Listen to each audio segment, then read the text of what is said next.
I'm Adrienne Arsenault. Andrew is away. Tonight, Canada's biggest province under siege from COVID-19.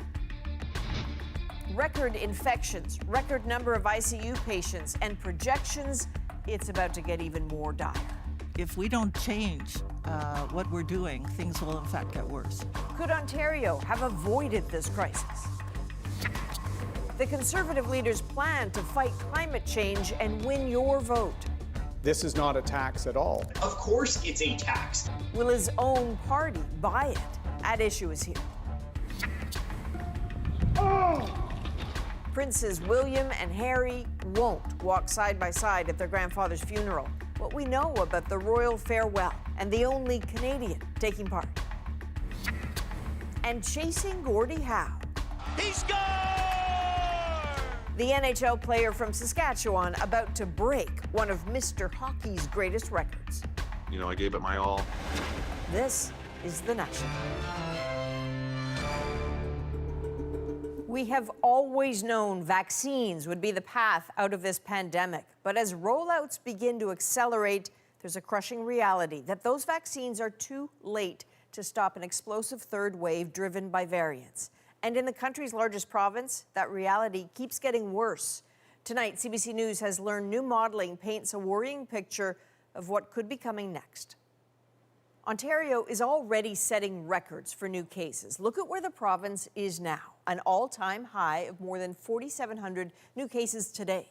But if current trends continue, look at what the modeling forecasts. Cases could soar to 18,000 cases a day with 1,800 patients in intensive care by the end of next month.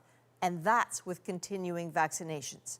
Additional public health measures could bring that number down closer to 10,000 cases a day, but the measures would have to get considerably tougher and soon. And that's something Premier Doug Ford is considering as he meets with his cabinet. Thomas Degla begins our coverage tonight with an Ontario healthcare system in crisis and the province asking Ottawa for help. Looks can be deceiving. Amid a province-wide stay-at-home order, Ontario construction workers are still at it. The government sending inspectors to 1,300 such sites to ensure COVID compliance. When we see intensive care unit beds filling up, when we see the positivity rates increase across our community, we're all concerned. Premier Doug Ford considering even stricter measures as public health issues this warning. If we don't change what we're doing, things will in fact get worse. And they're already grim, with new records of more than 4,700 new cases in a single day and 659 people being treated in intensive care units. Frontline physicians like Dr. Taslim Nimji fear a cliff edge. We've been trying to address this with the transferring of patients to hospitals that have capacity, but as we see this number growing, what we worry about is saturating that capacity. Even in communities largely spared till now, the third wave is worsening. Around Owen Sound, infections are surging. Those would generate around 400 to 500 close contacts. That is a number that can challenge our capacity. Desperately low on resources, Ontario is set to ask the federal government for more than 600 critical care staff. The Premier requesting Alberta and Saskatchewan send extra healthcare workers too. Already, though, there's this. We do have a lot of vacancies, and so we do have the staff complement that can help. With children's hospitals already accepting adult COVID patients, long-term care homes are offering up to 6,000 beds of their own. Among seniors, vaccination has meant far fewer deaths. But for others, it's pretty safe to assume that there will be a rise in deaths from COVID-19 that are coming. It's just we've staved it off a little bit because those people are currently on life support in ICUs across the province. There's little sign of hope except from vaccines and the promise that everyone's turn is coming soon.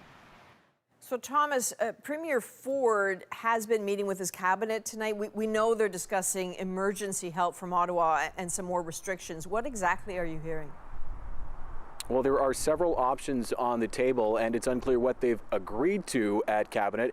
But CBC News is told they're looking at several options around retail and whether to close non-essential stores or at least restrict their operating hours. Another thing that's on the table is the possibility of not allowing anyone to gather with people they don't live with, even outdoors, or limiting, even more so, the number of people who can go to events such as funerals or weddings, or perhaps even giving police more powers or increasing fines for people who don't follow the rules, Adrian. One more thing I should mention is that the Solicitor General today was asked about the possibility of imposing a curfew. She didn't give any hints one way or another. All right. Thomas Degla in Toronto tonight. Thank you, Thomas. You're welcome. Now, the explosion of cases in Ontario shouldn't come as a surprise. Public health officials have been talking about it openly for months. Am I missing something here, or is this presentation actually predicting a disaster? No, I don't think you're missing anything. And it's something many healthcare workers have warned was coming, but say they were not listened to. Coming up, how we got here, what actions officials took, and why some say it may have cost lives. Now, for all of Ontario's problems, vaccines are key to getting out from under this crisis. The province's strategy relies in large part on pharmacies, with hundreds authorized to give shots. But a special CBC News investigation has discovered massive holes in the network, and many vulnerable neighborhoods are being left behind. Valerie Ouellette examines the problem. The northwest part of Toronto has one of the highest infection rates in the city, but you won't find a vaccine in any of these pharmacies. This community organizer says everyone here has been left at risk. People can't access vaccines because there's no pharmacies here or few pharmacies here that are providing it. In fact, a CBC News analysis has found in the 10 Toronto neighborhoods with the highest infection rates over the past month, on average, only 1 out of every 5 pharmacies is offering the vaccine. 2 neighborhoods don't have any pharmacies giving out the shot. But in the 10 neighborhoods with the lowest infection rates, nearly half of all pharmacies are vaccinating. We hear information like this, that there are other places that aren't as impacted that are being serviced better. It just feels like this is just the history repeating itself in Jane Finch, right? By contrast, Rosedale, one of the city's wealthiest neighborhoods, has 5 of its 7 pharmacies offering the vaccine. A little more thought should have been given to distributing it more equitably to those communities that do need it the most. We did that for long-term care homes, and we should really do that now for these communities. Until this week, several Ontario cities hit hard by the 3rd wave had only a handful of pharmacies distributing the vaccine, including Brampton, Mississauga, and Ottawa. Meanwhile, in Kingston, where COVID rates are low, more than half of all pharmacies have had the vaccine for a month. If you have a vaccine distribution plan that's really relying on using pharmacists, you should start off by verifying that's going to be able to get to the neighborhoods that you want to get to. The province says it's adding more locations, but only those already approved to hand out the flu shot. That won't do anything to help neighborhoods like this one, which have only small pharmacies not equipped for that. Valérie Ouellette, CBC News, Toronto. And Ottawa says 2 planned vaccine deliveries from Moderna this month have been delayed due to logistical issues. They have experienced and continue to experience a quality assurance processes backlog. It's not a production problem. It's part of the entire process of getting vaccines out the door to countries. 855,000 doses expected at the beginning of April only started arriving over the last few days. A further 1.2 million doses due to arrive next week are now not expected until the end of the month. Turning to Saskatchewan now, where there is growing anger after a violent altercation between a white security guard and an Indigenous woman, all of it caught on video. Accusing her of shoplifting, he pins her roughly to the ground, prompting a long struggle, all in front of shocked witnesses. Bonnie Allen tracks the story tonight, but a warning, the video is upsetting. Somebody help! A 30-year-old Indigenous woman screams for help while bystanders plead with a security guard to let her go. Are you kidding? I don't think you have the authority to do this. It's a disturbing 9-minute video recorded by a witness in a Saskatoon grocery store parking lot Wednesday, then posted on Facebook. The guard tries to handcuff her for allegedly shoplifting. He asks people to call police. You want to turn it into assault? You're assaulting me. Bystanders beg him to let police handle it. The altercation escalates and the woman punches him. Then he throws himself on top of her inside her vehicle.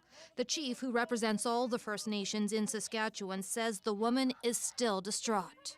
What a sorry excuse of a man to assault a First Nation woman in broad daylight over the fact that he thought she was shoplifting. Now, whether she was or not, he had no right to do that. The supermarket Freshco is a franchise of Sobeys, and it contracts another company to do security. The franchise owner, Chris Fowler, posted on Facebook, "I'm beyond shocked and horrified. As Métis owner and a father of 2 daughters, this should have not happened ever." In a statement, Sobeys said it has terminated the security company. The behavior shown on April 14th outside our store is not tolerated or a representation of our values. Had that been a non-First Nation woman shoplifting or not, do you think he would have done that? Went to that extent and assaulted her? Cops are coming, let her go. Call them again, let them know I'm bleeding, I need help urgently. Saskatoon police did respond. The security guard was treated for injuries by a paramedic. Police say the woman refused medical treatment and was taken into custody. She's been charged with assault and theft under $5,000. There are no criminal charges against the security guard, but police say the investigation continues. Bonnie Allen, CBC News, Regina. And there is another terrible confrontation to talk about tonight, caught on police body cam video last month in Chicago. The video, just released, shows a 13-year-old being fatally shot by a police officer. Katie Simpson walks us through what happened, and again, we caution the images in the story are disturbing. The footage begins showing Officer Eric Stillman on his way to a shots fired call in the early morning hours of March 29th. He stops the vehicle after he and his partner see 2 people in an alley. Stillman tosses one person to the ground and runs after the other. That's when the sound kicks in. Please stop! Stop right now! The footage is blurry and fast-moving. Show me your head! But you can see the person being pursued stops and starts putting his hands up as the officer fires a single shot. Shots fired, get an ambulance up here now. Despite CPR attempts, 13-year-old Adam Toledo would not survive. The 7th grade student is being remembered as a funny kid who loved telling jokes and building things with Lego. No parent should ever have a video broadcast widely of their child's last moments.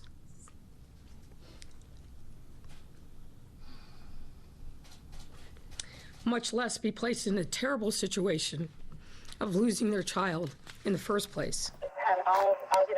A lawyer for Officer Stillman says Toledo had a gun, and police say a weapon was recovered at the scene. And following this But the Toledo family lawyer says whatever was in the teenager's hand was dropped before the officer fired a shot. Adam, during his last second of life, did not have a gun in his hand. Businesses in Chicago are being boarded up as the city braces for protests, like the demonstrations seen this week in Minnesota after police fatally shot Dante Wright. Former officer Kim Potter made a brief procedural court appearance on second-degree manslaughter charges in that case today. Even as our understanding of this incident. Aiming to prevent violence in her city, Chicago's mayor pleaded for peaceful expressions of grief. And we all must proceed with deep empathy and calm. Officer Stillman is on administrative duties for 30 days as an independent investigation continues. Katie Simpson, CBC News, Washington. In Minneapolis, former police officer Derek Chauvin chose not to take the stand at his murder trial. I will invoke my Fifth Amendment privilege today. And that short statement from the former Minneapolis police officer charged in the killing of George Floyd, ending days of speculation surrounding his testimony. His defense team also rested its case today after just 2 days of testimony and witnesses. Closing arguments are set to begin Monday morning. Now, in Canada, the member of parliament who was caught changing on camera during yesterday's question period has joined calls for an investigation into who took the screenshot that was shared without his consent. MP William Amos thanked all who have sent messages of moral support and encouragement in the aftermath of this most regrettable situation. The past 24 hours have been difficult at a professional and personal level. No person deserves to suffer such harm. I expect the Speaker of the House of Commons to conduct a thorough investigation. Amos says he didn't know his camera was on while he was changing clothes during a House of Commons video conference. 2 other Liberal MPs have asked the Speaker to find out who took a screenshot of Amos and shared it with the media, calling it potentially criminal.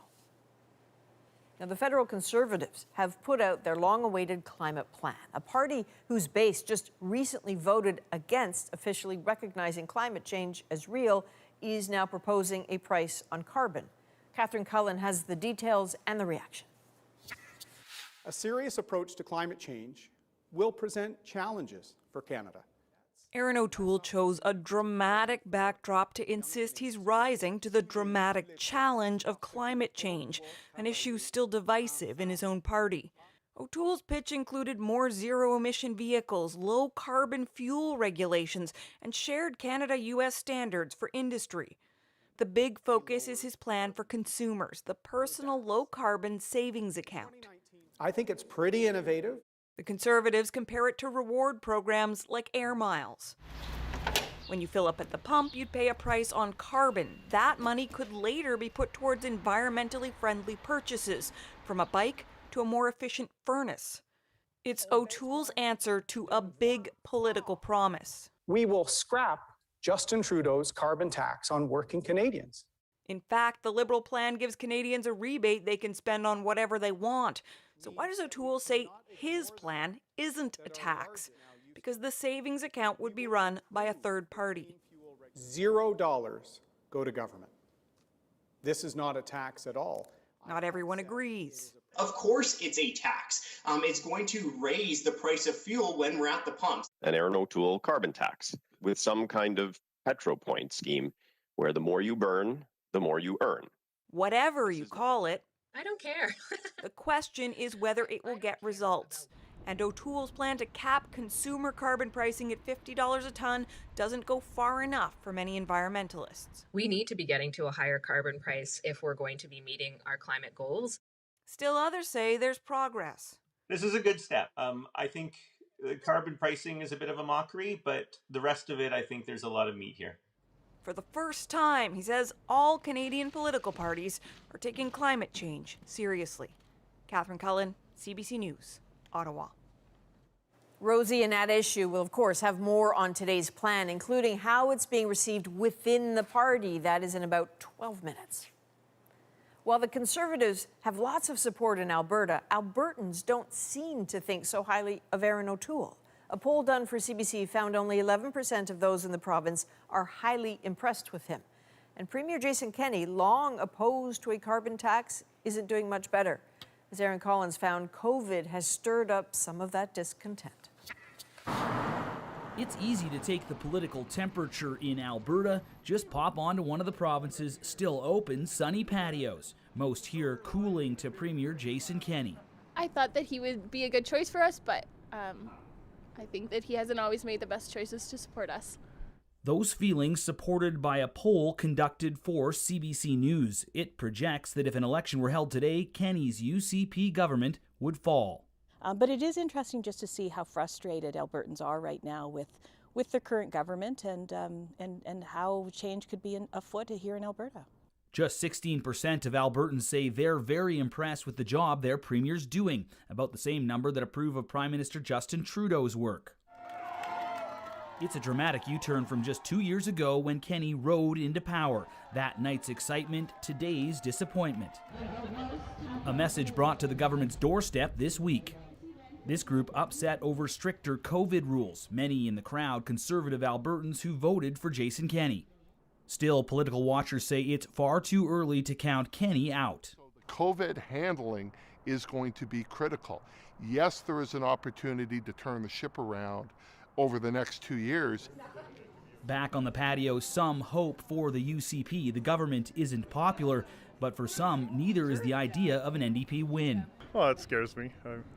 I lean right, but not quite as far right as the current party. It is 2 years until Albertans head back to the polls, time enough for voters to decide if it really will be last call for Jason Kenney. Aaron Collins, CBC News, Calgary.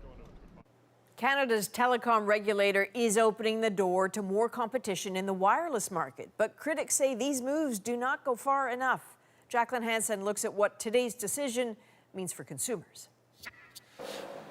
The CRTC says it's time for the big players to share. Bell, Rogers, TELUS, and in Saskatchewan, SaskTel all have to sell wholesale access to their already established wireless networks, with the intent of creating more competition for Canadians who pay some of the highest cell phone prices in the world. Rates have been going down, but they need to go down more. But today's decision doesn't guarantee that is going to happen. Who can buy access is limited to regional carriers that already have spectrum and networks of their own. There are just 6. They've restricted the eligibility for such access to such an extent that it's not realistic to expect any sort of a sustainable type of competition. Critics are also taking issue with the price for the wholesale access. The CRTC didn't set one. The decision also rules out direct access for operators without existing infrastructure of their own. In theory, they could buy it off a regional carrier, which might open the door to... It's hard to believe that Mint Mobile has gone so long without an unlimited plan. Mint Mobile, owned by Canadian Ryan Reynolds, a mobile virtual network operator, or MVNO, that piggybacks entirely off of existing providers' networks in the U.S., but hasn't been able to break into Canada. Today, in a tweet reply to CBC News, he said, "We're super happy that we might soon have the chance to invade or serve Canadians." But Samar Bichet says today's news won't change anything for him. He operated MVNO Sugar Mobile in Canada 5 years ago, but was shut out by a previous CRTC decision. We are pretty much done in Canada. We're not interested in fighting or continuously trying to swim upstream, convincing government to do the right thing. We're just going to move south to the border. South of the border to the U.S., where there are already more than 100 MVNOs, and critics point out cheaper wireless options. Jacqueline Hansen, CBC News, Toronto. Buckingham Palace has released new details on Prince Philip's funeral. Next on the National, public rehearsals, personal touches, and the plan for the princes. Is it really that bad that they can't stand side by side behind their grandfather's coffin? How did Ontario's COVID crisis get so bad with early warnings like this? Am I missing something here, or is this presentation actually predicting a disaster? No, I don't think you're missing anything. Was this all avoidable? He scored! And the Canadian NHL player poised to break a record set by Mr. Hockey himself. Another Prairie boy takes the lead. We're back in 2.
Welcome back.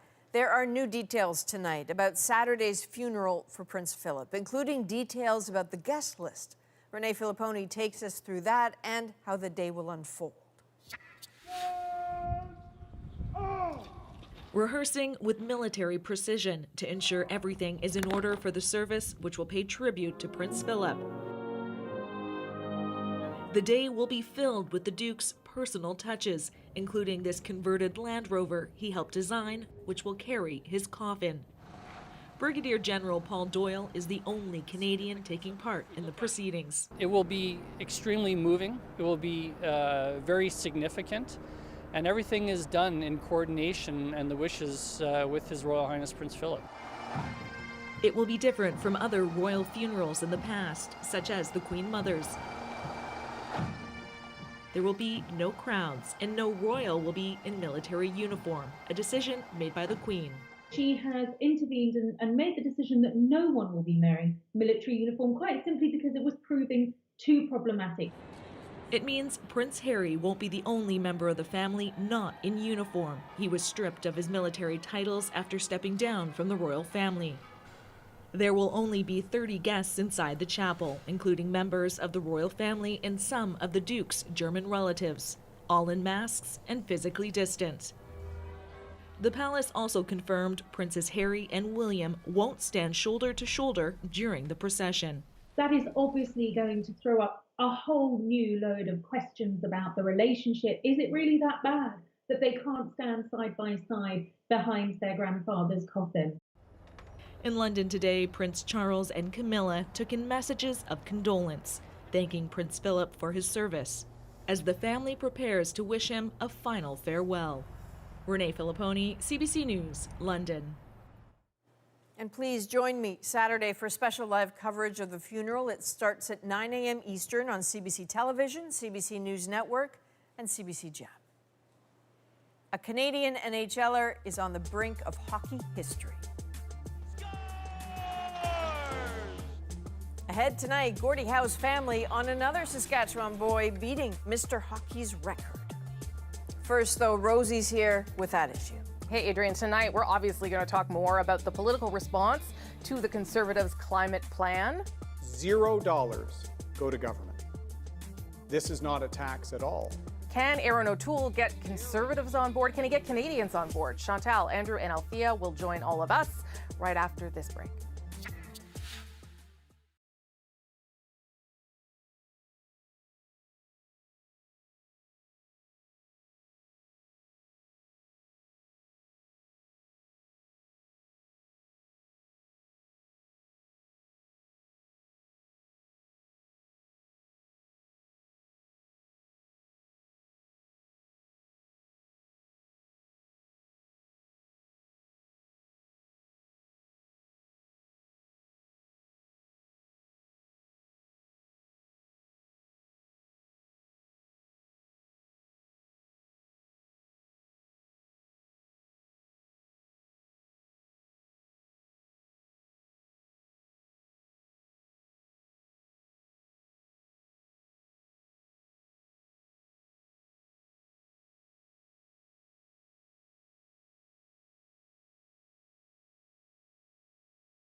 we will scrap Mr. Trudeau's carbon tax. That promise and the Conservative Party's long-awaited climate plan was unveiled, replacing the Liberals' carbon price with a pricing mechanism of their own. We recognize that the most efficient way to reduce our emissions is to use pricing mechanisms. A plan the party's leader insists is not a tax, but a carbon levy on fuel purchases. This is not a tax at all. Every time Canadians buy hydrocarbon-based fuel, they will pay into their low-carbon savings account that they will manage and use towards purchases that will help them lower their carbon footprint. So is this plan enough to convince voters? How do other Conservatives feel about it? It's Thursday, and thankfully I'm here with At Issue, Chantal Hébert, Andrew Coyne, and Althea Raj. All right, I'm not going to say very much this week because I know you all have tons to say about this. Chantal, let's start with the best way to describe this. Mr. O'Toole doesn't want to call it a tax. How would you describe it? What is it that we're dealing with here? I would first say this is the most ambitious climate change plan that the Conservative Party has put forward. The bar was low. By any other name, this will come across as a shift to carbon pricing in the shape of a carbon tax. That is how the Conservatives molded the public discourse when anything that involved carbon pricing that individuals might pay was described as a carbon tax. So it's fair game to say this is a carbon tax in the same way that the carbon tax that Justin Trudeau has put in place and is rebating is a carbon tax in Conservative speak. The only difference is, in this case, it would go to some savings account that you would be told how to spend the money that you accumulate over it. But bottom line, it parallels with lower targets and lower prices the Liberal system. How significant a move is this, do you think, Andrew, that Mr. O'Toole has proposed this? Yeah, we shouldn't underestimate how difficult this is for a Conservative leader for all the reasons that Chantal has just been saying. They've spent several years demonizing anything to do with carbon pricing, carbon tax. And so for a Tory leader to stand up and announce anything resembling a carbon price or a carbon tax is a major shift and not an easy one given all the opposition he'll face within his own party. That being said, they've managed to come up with the only kind of carbon tax that's unlikely to actually reduce carbon emissions very much. There's a critical difference between this and the Liberal one. The Liberal one is they give you a fixed rebate, and the more that you pay in tax, the less you get to keep in the rebate. The less you pay in tax, the more you get to keep in the rebate. In the Tory, so there's always an incentive, in other words, to reduce your carbon consumption. In the Tory version, the more that you pay in the tax, the more you get to keep, the more that that builds up in your savings account. And so you wind up basically being no better off for having reduced your carbon consumption at all. You're basically, if you pay in $100, you get back $100. If you pay in $200, you get back $200. So that's a bit of a mess, and I think they need to rethink that. So you can either look at this as being a good day in that they're actually now plunged into on side with carbon pricing, but a bad day in that they haven't really designed it very well. Althea, your thoughts on the significance of it coming from Mr. O'Toole and from this party? I mean, at the end of the day, yes, the Conservatives should absolutely get credit for presenting a credible plan, a plan that was introduced to us with the backing of a third party who had measured and basically said to us, these are comparable targets to the Liberals' 2030 targets, the Paris targets. Now, the Liberals are saying, well, next week we're going to announce further targets because we're going to join President Biden virtually, and we're going to announce a deepening of those targets because we know that actually to kind of save the planet, we need to go a lot further. But this is a deep betrayal to Conservative Party members, to caucus members.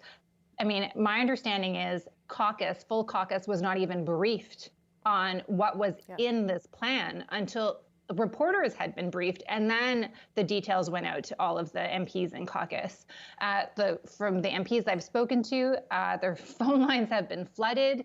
There are angry Conservatives, especially angry Western Conservatives, who are talking about crossing the floor and joining Jay Hill's party, the Maverick Party, the Western Alienation Party, if you wish, who wants to model itself on the Bloc Québécois. There is deep frustration, but I think to Aaron O'Toole's credibility, too. I mean, he's been criticized for flip-flopping on a variety of issues. And you can say that it's a levy and it's not a tax, but at the end of the day, it is verbal gymnastics. Everybody knows this is a tax. Yeah, I also heard that a lot of MPs read about this first in our story last night, which is not the best way to keep a caucus happy, as we know. Chantal, can he get a handle on that? And is the risk of upsetting his caucus worth the potential payoff in the electorate? Not clear, but the way this is handled, it does not sound like Mr. O'Toole's back is safe from his own caucus. Yeah. There is a possibility, so let me say two things that will sound contrary. There is a strong possibility that what happened today will not play well with Conservatives and will cost votes and will steer divisions within caucus, and at the same time not do well for the Conservatives electorally. So both, it's going to possibly turn out to be a lose-lose proposition. At the same time, it is possible in hindsight, when people look back on Aaron O'Toole, who will not have won on this, that they will be thankful to him for having broken the ice and brought the Conservatives closer to the national consensus on carbon pricing. It took a while for the Liberal Party, too, from Stéphane Dion's green shift to where we are now. It took a number of, and obviously it wasn't just that, but it took a number of failures to get to a place where they could sell something to the Canadians. Is it possible that that's what's going to happen with the Conservatives, too? It's not going to be overnight. It is going to take time. Yes, I mean, it's partly for the reason you're saying. It's difficult to get the balance right on this policy. It's difficult to thread the needle in a way where you are achieving your emissions reductions without imposing needless hardships on people, for example. It's also difficult to get into the middle ground of politics. I think that's obviously what Aaron O'Toole is trying to do, is to come in between the Liberals and the formerly hardline opposition to the carbon tax. But the middle ground can be treacherous ground in politics if you don't do it right. And is the danger, too, Althea, that as the Liberals now move to increase their carbon tax, which they have said they're going to do, that it becomes harder for the Conservatives to criticize that move now that they are themselves accepting a carbon price, although at a lower rate, a rate that stays at $50 a ton? I don't know if that it gets harder for them to criticize the Liberals, because we don't know how they're going to achieve those targets that they have yet to announce to us. But I think what it does is it makes it very clear that people for whom the environment is really at the top of mind, I don't think they were voting Conservatives anyways, but they still will not be voting Conservatives. I mean, in some ways, on the clean fuel standards, it actually goes further than what the Liberals are proposing. On the renewable natural gas, it goes further than what the Liberals are proposing. It's a costly plan. Yeah. But I think the Conservatives have decided, and they will try to pitch it to people like farmers, like people who live in suburban areas, that actually they're better off under this plan. And that is where the discussion is going to go. I think they're very pleased to talk about the savings account, and we're going to hear a lot more about that. Yeah, even if we don't understand how it works. Yes, Chantal, and then quickly Andrew. Yep. It's not that. I don't know. Where does it end up? Anyway, go ahead. No, I'm not sure that an air mile system that actually rewards you for using fossil fuels makes any sense, and it's easy enough to characterize as going the other way. It's very counterintuitive. But two, the notion that the state will tell you what you should be spending, whatever goes into the savings account, that they will know is in that savings account, I don't know how, and that they will know how you will spend. It's kind of weirdish. Is the federal government supposed to put, like air miles, a list of things that you could get for so many points? Yeah, but think about home retrofits or the arts credit or the yes. So credit. So I'm going to go. So I'm going to go and fuel up more and drive more, so I can get more points. That is what the point system is about. Okay, very quickly, Andrew. I don't know how quickly you can answer this. Does this do what they want it to do, which is, in part, to broaden the tent? Does it get anywhere to doing that, attracting new people to their party? I don't think it's going to. I think it's, I mean, you can already see the Liberals polishing their attack lines on this. The more you burn, the more you earn. I think they need to rethink this. There's a simple fix, which is if you're going to set up these savings accounts, set everybody up with a fixed amount already credited to their account. And then the more that they charge in carbon tax, the more the carbon consumption they engage in, the more that account gets drawn down. So it basically works like the Liberal plan, only in reverse. Probably could have done 30 minutes on that one, but we'll have more time, I'm sure. Thank you all very much. Before we go, be sure to subscribe to At Issue, the podcast, for extra content, including the panel's take on this one. Access to safe early learning and childcare, high quality childcare, we think is now an economic imperative. What that might mean for next Monday's budget, you can look for it on any major podcast app, our website, cbcnews.ca/thenational. Okay, Rosie, another totally slow news week. What are you working on for this Sunday's Rosemary Barton Live? Yeah, and another slow week to come next week. Listen, obviously we're going to focus a lot on the coming budget, the first for Chrystia Freeland and the first budget for this government in 2 years. There's also a promise of childcare for this country. What might that look like and what kind of difference it could make in the lives of Canadian families, Canadian women? We'll get into all that on the show on Sunday. All right, it's a date, Sunday morning. Thanks, Rosie. Thanks, Adrian. After months of dire warnings, Ontario's COVID crisis is hitting new heights. To suggest that any of this was unpredictable and occurred faster than was anticipated is a fiction. Next, why some say this was preventable.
A dire situation. That is how health officials are describing what Ontario now faces, with a third wave of COVID-19 worse than anything it's seen so far and poised to deteriorate even further. But for some healthcare workers who have been sounding the alarm for months, it did not have to be this way. Ellen Morrow looks at how this happened and why some say the government's slow pace has cost lives. We acted immediately. Premier Doug Ford on April 7th, announcing the current stay-at-home order, defending his government, deflecting blame. The capacity at the ICUs and these variants have taken off even beyond what they told us. Critics say that wasn't true. To suggest that any of this was unpredictable and occurred faster than was anticipated is a fiction. Consider this moment 2 months earlier. Am I missing something here, or is this presentation actually predicting a disaster? No, I don't think you're missing anything. Ominous modeling showing if public health measures were lifted, cases would likely surge, along with ICU admissions. A key finding was sticking with the stay-at-home order in place then will help avoid a third wave and third lockdown. As health workers working on the front lines, remember that day and that conversation very well. We probably could have avoided this catastrophe. Despite the troubling projections, the province gradually began easing restrictions. People are tired. I'm telling you, they're tired, they're exhausted out there. But all the while, doctors were sounding the alarm, fear and anxiety building. Today on my shift, I've seen more cases than I've seen in the last month. We need bold action, decisive action today to protect us. Province-wide action would not come until April 1st, and it wouldn't go far enough. So the modeling that day, more alarming modeling, loud calls for a stay-at-home order ignored. Under all the scenarios, cases do grow for a little while. However, with both the 2-week and the 4-week stay-at-home order, they do start to break and come down. Ontario defied that advice, moving instead to a so-called emergency brake shutdown, non-essential retail allowed to stay open. The condemnation was swift. This doctor writing, "It's allowed but should be avoided," is the meaningless cop-out of a gutless leader. Another posting, "To allow this third wave to get so out of control is both a catastrophic and unimaginable moral failure." It would take the province almost another week, waiting until after the Easter weekend to announce the current stay-at-home order. By then, Ontario was about to top more than 4,000 cases a day. Do you think the pace of the province's response to the third wave has cost lives? At this point in time, there's absolutely nothing that would allow me to conclude otherwise. Warnings, experts say, are still going unheeded to protect essential workers bearing the brunt of the pandemic. No action from Ontario to help them stay home when sick. We need the government to do better. There is no doubt about that. There is still time to do better. It is not too late. In a statement, the government defended its response to the crisis, asserting it's acted quickly throughout. Ellen Morrow, CBC News, Toronto. When we come back, breaking an all-time NHL record for Mr. Hockey himself. You know, I gave it my all. Enjoyed the game, loved the game. Patrick Marleau on living out his dream and what got him there.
Welcome back. Canadian hockey player Patrick Marleau is poised to break a record many thought was unbreakable, once held by Mr. Hockey himself, Gordie Howe, for more than 4 decades. Here again is Bonnie Allen with that story. In the small farming community where Patrick Marleau grew up, his family is not surprised that Marleau, now 41, will break the record for most NHL games played. He scored! His dad, Dennis, can't imagine Marleau without a hockey stick in his hand. 24/7, to be outside at the farm shooting pucks, you could always know where he was at. San Jose is proud to select from the Seattle Thunderbirds Patrick Marleau. Marleau has played almost all of his 23 seasons as a San Jose Shark, with 2 years in Toronto along the way. Marleau does, and he scores! For more than 1,700 games, he's chased his dream. I just love being out there and playing, and obviously every kid's dream is to hoist that Stanley Cup. So I've been chasing it all this time. He's had a body that just refuses to break down, and that's what's very, very rare. In the 90s, the Sharks' veteran goaltender Kelly Hrudey invited Marleau, just a rookie, to live in his guest house. Today, he admires Marleau's skill and character. Very, very humble for all that he's accomplished and the thing that he's done in his career, all the money that he's made. To me, he hasn't changed. As for what Marleau is proud of, You know, I gave it my all. Enjoyed the game, loved being around the team. due to COVID, Marleau's family in Saskatchewan will watch his record-breaking game on Monday from afar. If he sets in his mind to achieve something, he's so determined. The best that I can say is, like, you know, how happy I am for him to have, you know, to live out his dream. Gordie Howe's family says Mr. Hockey always said records are meant to be broken, and they're happy for Marleau, a Saskatchewan boy and class act, just like their dad. Bonnie Allen, CBC News, Regina. Next on The National, have you ever seen a Rubik's Cube solved this quickly? This speed cubing phenom in our moment, next.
Saqib Ibn Rashid Rivu is a Rubik's Cube champion.